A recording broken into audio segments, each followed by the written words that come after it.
Okay, Belgium and Japan has just finished. I'm going to say this, the most entertaining game of the tournament so far. This puts, for me, France, Argentina, and Spain, Portugal down to second and third for games of the tournament. This was the game of the tournament for me.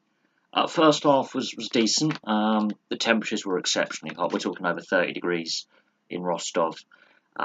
It's like 9 o'clock in the evening in Rostov for kick-off. The game finishes about 11. It's still about 30 degrees over there, apparently, according to the commentators. So the heat humidity is having an effect. And that happened in the second half. The first half, both sides, I would say it was a pretty even first half between Japan and Belgium.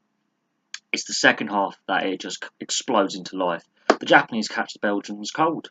2 goals in the space of 5 minutes. They scored in the 47th and 51 minutes. A goal from Haraguchi, followed up by a goal by Inui. Both very well taken. Caught on the counter-attack, catching Belgium out cold. Belgium didn't seem to come out and start the second half very well. And Japan could have had 3 or 4. Vertonghen's goal in 69 minutes was it deliberate? Was it a freak one? I'm thinking he meant that header. He's headed a lob, kind of. He's lobbed the keeper with a header from the edge of the box. The Japanese were starting to tire. I think they were feeling the effects of the temperature. Vertonghen's headed goal is quite literally. I think he meant it. There'll be those who say he didn't, and it was a freak out of a goal. But that was, if he did mean it, brilliant piece of skill. Fellaini is from a corner. He's big, physical, and imposing. So 2 very unlikely goal scorers, and the third goal scorer is unlikely as well. And then it's end to end. Then it literally is every set play in the Japanese box. Belgium look like to score the Japanese goal.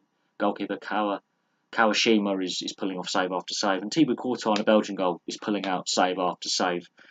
Kazuki Honda has a free kick on 90 minutes plus 3, so in 3 minutes of added time, and he's from 35 yards, and he hits the target, and Courtois has to save it.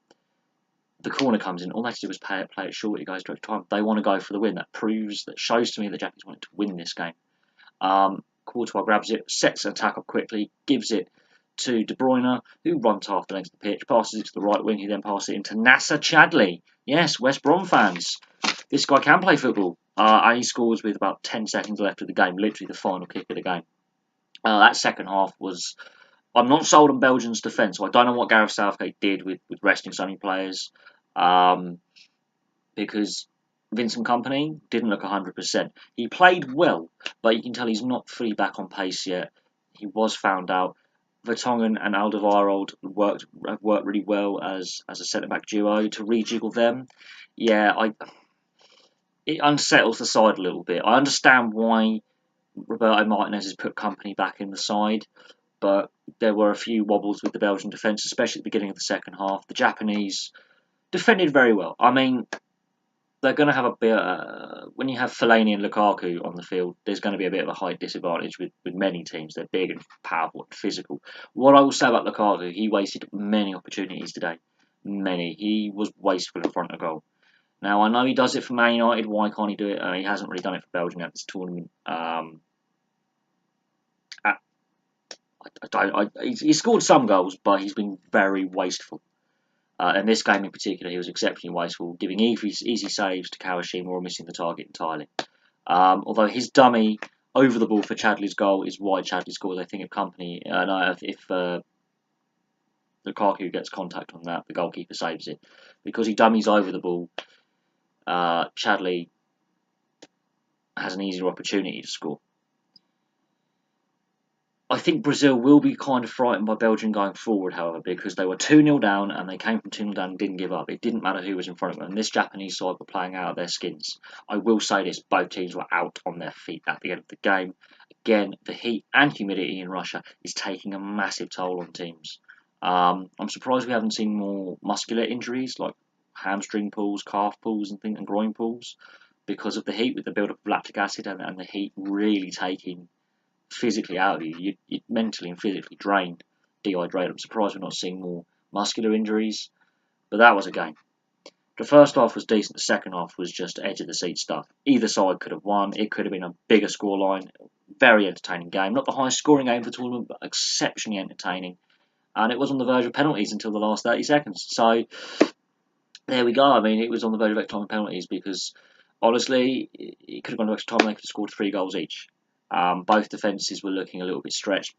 Everyone was giving 110%, and they were out on their feet. Far better than the Mexico-Brazil game. Belgium, there are a lot of people's favourites to win, and I think the Brazilians will be looking at that with some concern with how the Belgians came from 2-0 down and in 20 minutes turned the game on its head. That will concern, I think, that Brazilian side with the pace of the Belgian attack. One thing they need to do is stop being like they wasted a lot of chances in front of goal. There were a lot of chances that they should have taken, and they didn't. And yes, the Japanese goalkeeper had a very good game, but there were also opportunities, where they missed the target altogether or were wasteful in front of goal. But I'm going to leave that there. Thank you very much for watching. Yet again, the Japanese cannot get past the second round. There seems to be their stumbling block. They've never got past the second round of Belgium.